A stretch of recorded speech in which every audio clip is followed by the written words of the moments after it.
உறவுகளுக்கு வணக்கம். இன்றைக்கி நம்மளுடைய கேப்சிங் ஃபுட் சேனலில் நம்ம பார்க்க போகிற சமையல் வந்து மசாலா சுண்டல். சட்டி சூடாகிடுச்சு.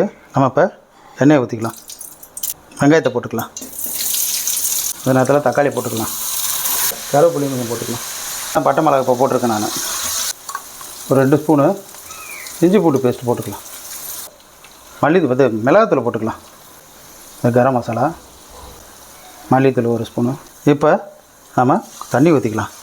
தேவையான அளவுக்கு தண்ணி ஊற்றிக்கலாம். தேவையான உப்பு போட்டுங்க. மசாலா நல்லா கொதித்து வந்துட்டு இப்போ நம்ம இந்த கல்லையை அதில் இறக்கிடலாம்.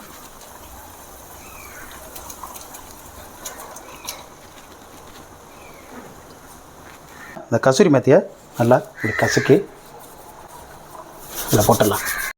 பட்டாணி மசாலா ரெடி ஆகிடுச்சு. நல்லா தலை தலைன்னு. இந்த நேரத்தில் நம்ம இந்த மல்லியிலே கொட்டிடலாம். கொட்டி இறக்கிட வேண்டியதான்.